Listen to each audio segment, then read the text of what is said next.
కాదు, కరెక్ట్ స్వామి. మేమని కాదు, ఎవరైనా సరే ఒక గురువు పట్ల మాకు ప్రత్యేకమైన గౌరవం ఉంది. దయచేసి అటువంటిది సంశయం ఎక్కడ పెట్టుకోవద్దు. నేను ఏమంటున్నంటే మీలాంటి పెద్దల దగ్గర, మా తండ్రి దగ్గర స్పర్శ చేతనే మేము కురువులు. మా ఇంట్లో 7 రోజులు మాంసమే. ఆ స్పర్శ అంటే గురువు అంటే ఎట్లుంటాడు అనే దానికి ఎట్లంటే, నేను ఆయన పదము ఊకితో చూసినాడు, నేను ఇట్లా చూసిన ఫినిష్. జూదం పోయింది, మత్తు పదార్థం పోయింది, మాంసం పోయింది. ఈరోజు నా శరీరమే అంకితం. ఇంకా అది తప్ప నాకు వేరేది మాట్లాడితే రుచి ఉండదు, ఇంకోటి ఉంటే రుచి ఉండదు, ఇంకోటి లేదు. ఇంకొకటి, నీకు శాస్త్రబంధమా? రైట్, ఓకే, ఏదో నాకు తెలిసిన కాటికి ఉన్న కాటికి మాట్లాడగలము, 10 మందిని ఆకర్షించగలము. ఎటువంటి కార్యం అంటే అటువంటి కార్యం కూడా చేయగలము. చిన్న పల్లెటూరు మాది. ఈ రోజుకి ఏ కార్యం చేసినా 8 లక్షలు 9 లక్షలు. మహనీయులు అంటవా, ఎవరిని పిలిచినా వస్తున్నారు. ఇప్పుడు మీలాంటి వాళ్ళు మీ దగ్గరికి రాగలిగినాము, చేయగలిగినాము. నేను ఏమంటే మాకు ప్రతి చోటు ఎదురయ్యేది ఏమనంటే, శుకబ్రహ్మ అవధూతే. ఇప్పుడు భాగవతాన్ని కూర్చోండి, నాకు పెద్దగా తెలియదు స్వామి, కొన్ని మన్నించాలో మీరు అడిగినందుకు చెప్తున్నా. పరీక్షిత్ మహారాజుకు మోక్షాన్ని ఇప్పించింది శుకబ్రహ్మే కదా, శుకబ్రహ్మ అవధూతే కదా. కాదు, చివరికి అవధూతగా తిరిగి వచ్చినాడు. జనక మహారాజు గురువు, జనకుడు ఆయన గురువు. అది వేరే. చెప్పేది ఏమంటే విషయం చెప్తా ఉండ సంసారం. గురువు ఏమన్నారంటే, మీరు గురు బోధ కారణ గురువు అన్నారంటే, దీక్షల్లో ఉన్న స్పర్శ దీక్ష ఉంది, వాగ్దీక్ష ఉంది, దుర్దీక్ష ఉంది, సంకల్ప దీక్ష ఉంది. మరి మమ్మల్ని లేదంటే నేను చాలాసార్లు చెప్పిన, అయ్యా ఒకవేళ మీరు స్వానుభవాలు ఎన్నైనా చూసినచ్చుకో, మేము కొంచెం సిద్ధి చూసినాం. అక్కడ ఏం లేదు, 9 మంది ఉన్న కాడ ఈరోజు పుణ్యతీర్థమైంది. నీవు అనుభవం అంటే మా గురువు ఎటువంటి వాడు అంటే, పలాను బుక్కు చదువు అని చెప్పినాడు, నేను చూసిన. నాకు విశుద్ధ ధర్మం చెప్పినాడు. ఇంకొక ఆయనకి ఇదే. ఇప్పుడు కారణ గురువు అయినా అదే చెప్తున్నాడు. ఈయన ఏమంటే సూక్ష్మదేహంతో వచ్చి చెప్తున్నాడు, వాళ్ళు సశరీరంతో వచ్చి చెప్తున్నారు. అంతే తేడా, నాకేమి కనబడలేదు నాయన. ఏ తప్పు పని చేసినా ఏం చేసినా చెప్తున్నాడు, అంతే. శాస్త్రం చెప్పింది జ్ఞానసింధు చదవమని కూడా స్వామి. ఆయనకి జ్ఞానసింధు చెప్పి, ఈయనకైతే అవధూత ఎటువంటి వాడు అంటే ఈశ్వరత్రయం లేని వాడు అవధూతం రాస్తున్నాడు. మాకు ఈ రోజు గుడుక ఈ పని చెయ్యప్ప అని చెప్తేనే మేము మూవ్ అయ్యేది. ఈ రోజుకి నవ్వుతే సామాన్యంగా నమ్మరు. అయ్యానంటే మద్దు అయ్యాను దూరాయన. మీరు గురువుని ఎంచుకునేటప్పుడు మంచి గురువుని చూసి ఎన్నుకొని చేసుకునేవాడంటే అది తీసుకుంటే రేపు పొద్దున ఎట్లుండాలనుకున్నాను. ఆయన ఇవ్వాలా అని ఉపదేశం మాకు కూడా.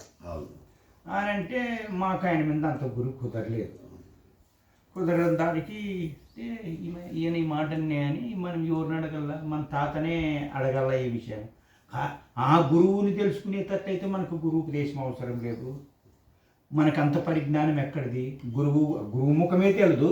మంచి గురువుని చూసి ఎన్నిక చేసుకోవాలంటే ఆ గురువుకు ఏ లక్షణాలు ఉంటే మంచి గురువు అయితే మాకెట్లా తెలుస్తుందని ఆ రోజు తాతకాలం, మా తాత జీవించున్నాడు. తాతకాలం అక్కడ చూసుకుని మనసులో ఆ మాట అనుకున్నాము, పండుకున్నాము. ఒక తాత చూసినాడు. ఆ రోజు రాత్రి కలబడింది. ఆ కళలోన మధ్య పేజీలోన 3 ప్రశ్నలు ఉన్నాయి. ఇంక అన్ని తెల్ల పేపర్లు, బుక్ అంతా తెల్ల పేపర్లు, దాంట్లో ఉన్నాయి. ఈశ్వరత్రయం లేనటువంటి వాడు గురువు అని ఇచ్చినాడు నాకు. ఆ 3 పేర్లు ఎవరికైతే వ్యామోహం ఉన్నదో అది ఆ పేజీలోనే ఇచ్చినాడు. నేను అదే ఆయన్నే ఎవరైతే చెప్పినారో ఆయన్ని అడిగితే, ఎవరెవరైతే భావం తద్భావతి, మీకు పూర్ణమైనటువంటి విశ్వాసం గురువు మీద ఉంది కదా, వదిలిపెట్టేద్దాం.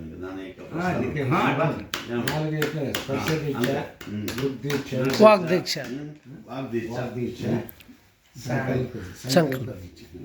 తాబేలు, సంకల్ప దీక్ష, చేప, తాబేలు, కోడి, స్పర్శ దీక్ష.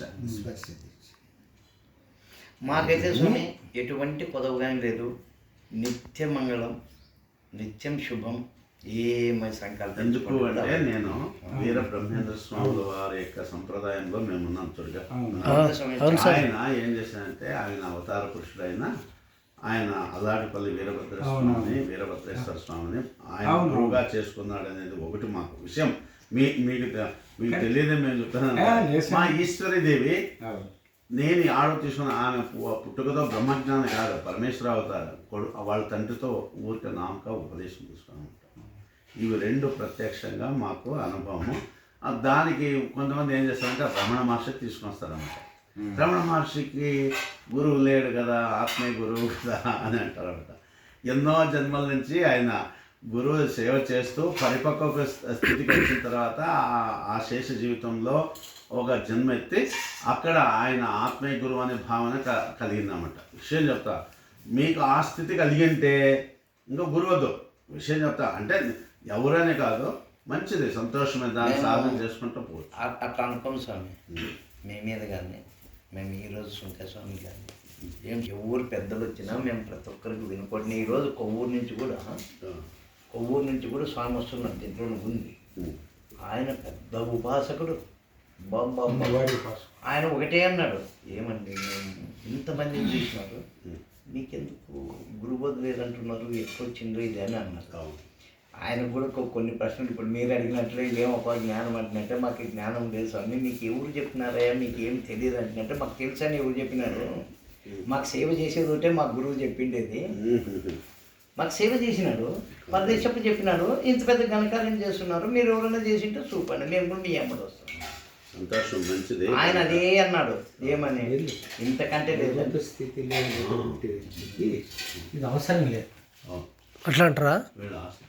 అవసరం లేదు కోసమే ఒకవేళ అప్ప ఉండి లేదు నాయన నీ కర్మానుసారంగా నువ్వు ఫలానాలోకి శిష్యుడు కావాలన్నాడు, అబ్బా అమ్మా మాకు అతీతం కాదు.